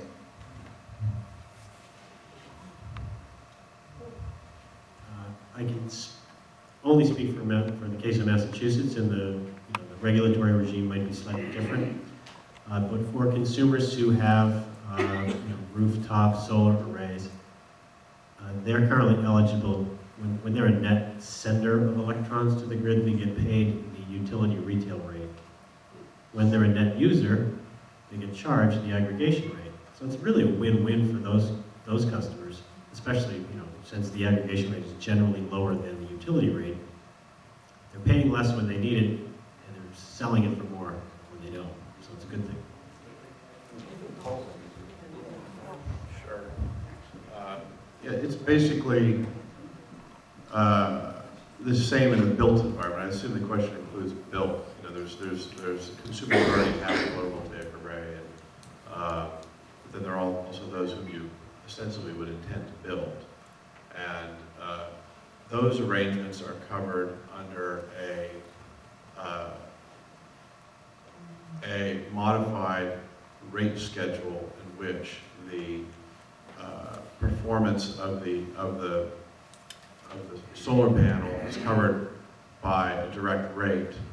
There's also finance efficiency, so essentially you're covering the drop at the meter from the effectiveness of the energy efficiency measure. And so these rates can be structured in a way that changes in performance are covered by the rate so that payback can be projected for that customer on their system, and they can compare on an apple-to-apple basis that cost with the cost of just taking the power.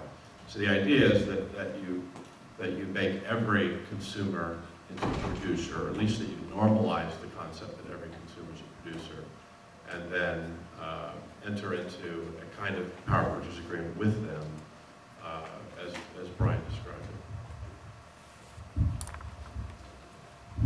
Next question's for Philip. Could Lowell create a hybrid of standard supply with 100% renewable and 100% hydropower?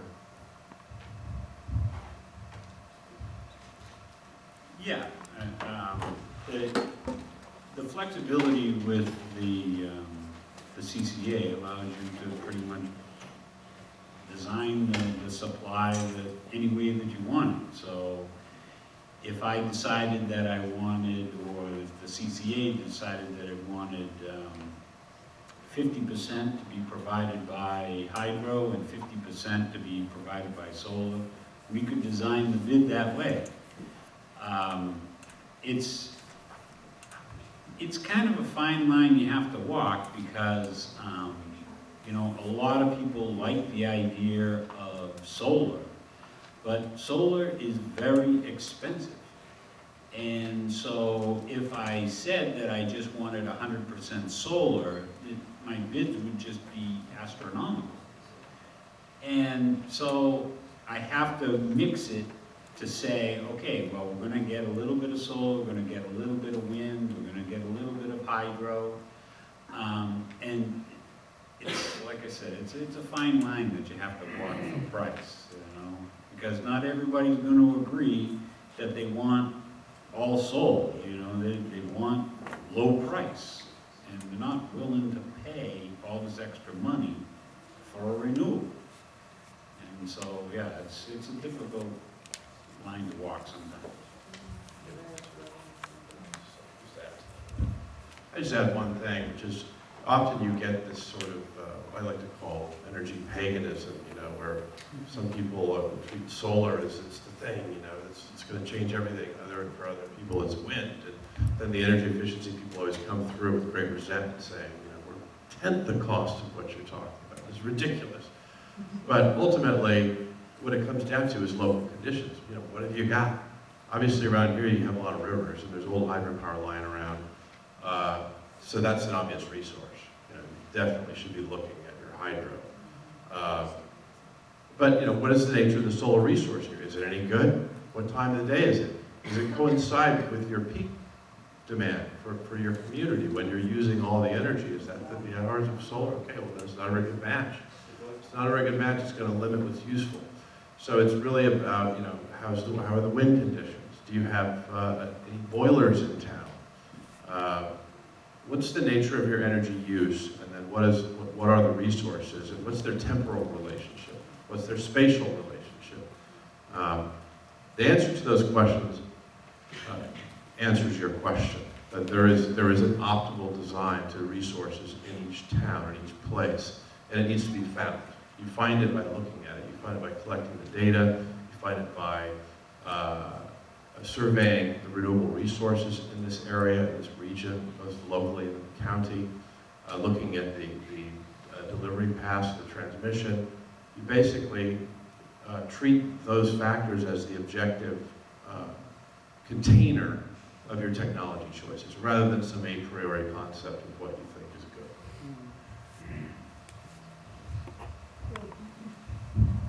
good. Yes, sir. Yeah, are your RECs third-party audited? Are the RECs third-party Are they audited? third-party audited?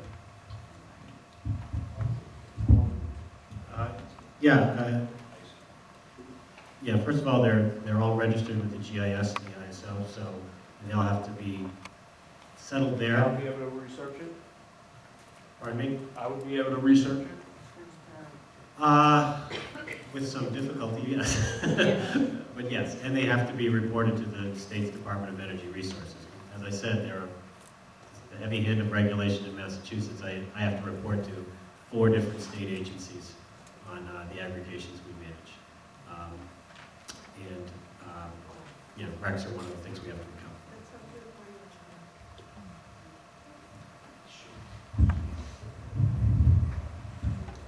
I wanted to follow up to the statement, because I don't want the media to just have the takeaway be how expensive solar is.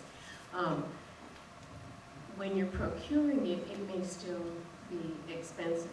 If you're investing in it, once it's in place, and of course there are, you know, the demand pockets are very important to address.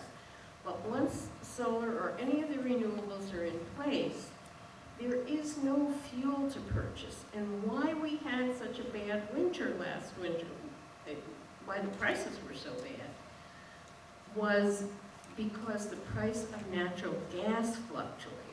And that spiked.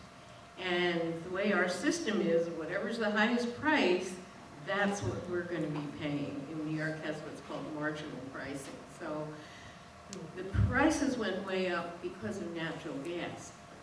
Renewables can buffer that variation, so you're not going to have the price spikes. And I just wanted to be sure that people were clear.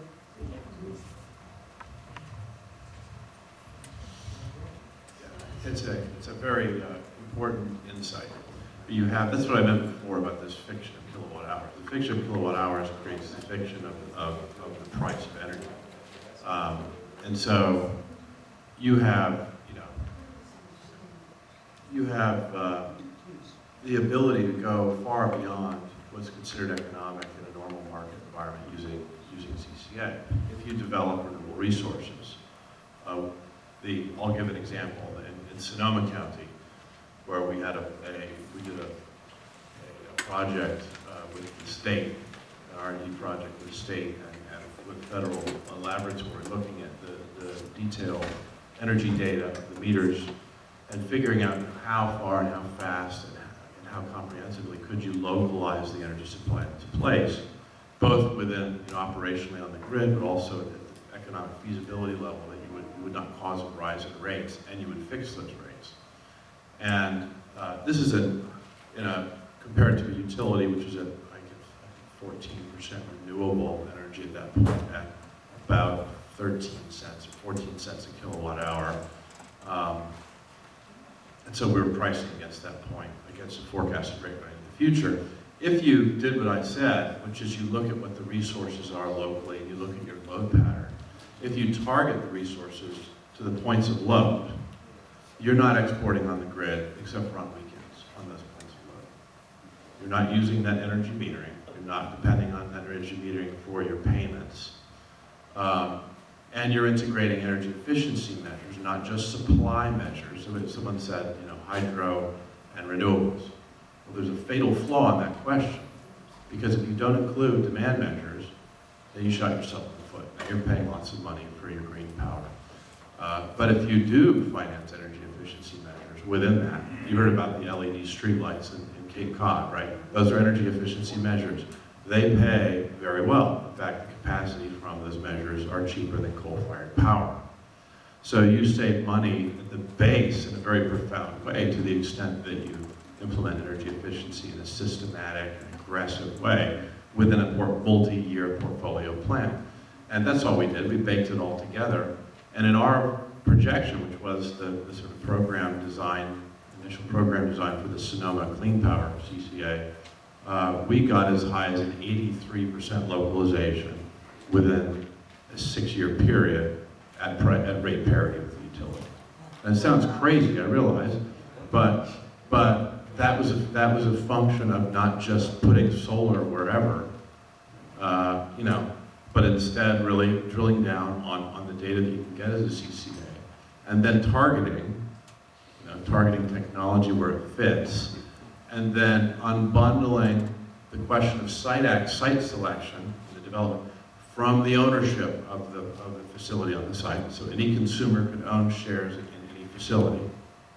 Therefore, it's not regressive. It's not just giving public resources to one commercial customer. Everyone is participating irrespective of the site selection.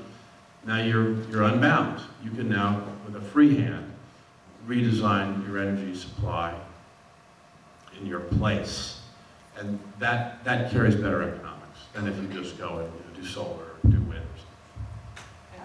I just wanted to say something really quickly. I think that it's really important to keep in mind for all of these discussions that community choice aggregation is always going to occur within a larger regulatory context, right? So if other building blocks are not already in place, some of the great work that CCAs might do may not actually be able to be captured by the CCA itself. So like a really basic example would be if today, if the Cape Light Compact did some amazing, we did a really great smart grid project with really great load shifting, all this stuff, distributed generation, all of these things, and we managed to defer or eliminate the need for the local distribution company to make investments in our distribution system because of all of the work that we had done. Right now, there's no way for us to capture any of those savings. So even though it might be a good investment, if you look at the system as a whole, because of the regulatory environment that we're working within, we can't really do that because we can't capture those savings. So for any of the things that you're thinking about here, solar efficiency, whatever it is, you really need to make sure that as you're going through this REV process, you're making sure that all of these other building blocks that would allow you to take advantage of this good work are going to be in place. So I just want to make sure that people keep that, again, keep in mind the idea that a CCA is not in a vacuum. It's always going to be working within a larger regulatory environment. Right. And actually, if I could just add to that, so in the larger state context, this reforming the energy vision, that's exactly what they're looking to do, is to actually internalize all of the benefits and the costs to society, and the benefits of how energy is generated and transmitted, and will essentially make it more profitable for this more distributed energy model to work. So, like if you are actually averting the need for transmission upgrades because of what you're doing to reduce load in your community, you'll be paid for that. I mean, this is the kinds of reforms that they're now talking about in state energy markets. They're trying to internalize all those costs that make our markets function in a ridiculous way. That and get the utilities. And I really hope this comes to pass. But have utilities operating on on performance-based incentives and disincentives, rather than you're given this rate of return on this rate of investment, and they're rewarded for investing, whether or not that investment is productive. So that's crazy. And so hopefully, this is all still in process. This REV initiative is just getting going, and all these fine details about how the costs and benefits are going to be internalized, what the new structure of tariffs are going to be for the utilities, whether it's going to be purely performance-based or not. This is all still being figured out. But I do want to just make sure everyone's clear that basically when Paul talks, he's talking about a different model than when these guys are talking. They have a different CCA model, where Paul is talking about really planning on a community-wide level for build-out of renewable energy, and using a CCA to facilitate that planning function of renewable build-out, energy efficiency build-out, and reducing load, versus in Massachusetts, it's mainly going out to contract for supply, and that supply is coming from wherever. Although there's an increasing emphasis on making sure it's more local, so it's coming around. But they are kind of fundamentally different approaches, I think. And if I'm wrong, please correct me. You were saying that you would get paid if you do. Who would pay you? It would be structured into the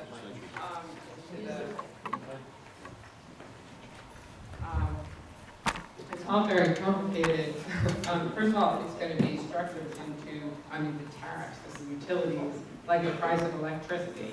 And all, but there's also, there's this is a whole different topic that would be go on for hours if we got into it now, the REV reform, but they're basically envisioning creating this distributed energy platform, which is essentially a market for all these products and services, energy efficiency, renewable energy, demand response, and there's going to be a market that you as a customer can, or towns, residences, businesses, et cetera, and participate in these markets and buy these products, but those costs and benefits are going to be internalized into those prices. That's the theory, so that you are incentivized as a consumer to make purchases that are going to reduce the load on the system, that support cleaner energy, that support demand reduction, rather than now it's just it's whatever you get from the utility. Hey, I was wondering if I could make a quick comment, and I'll never real quick, I'll try, about solar and how expensive it is. And, Mary correctly pointed out that the fuel is free with solar, but the initial cost makes it initially more expensive. There was a study done by a guy named Mark Jacobson, I believe he's from Cornell University or Stanford, that if New York State were to go to 100% renewable, it could be doable with existing technology, and it would actually save $33 billion a year and 4,000 lives. And it's the externalized costs of using dirty fuel that are, I don't know if the CCA model really factors that in. I think that it needs to be considered when we say how expensive solar is. It's not expensive. Some of the initial panels made in the 1950s are still putting out power. It's a very, very stable technology. It takes about a year of a solar panel operating to recoup the energy that's used to make the thing. So I think that, if this model, I think there's a basic flaw in the capitalist system, that we just externalize the costs, and I'm not quite sure if this CCA model will address that. And also, I didn't mean to be political, but I have some recycled Cecilia posters there. Everybody take one. They're from last election cycle. Always go around on election night and pick those things up, because otherwise they turn into trash.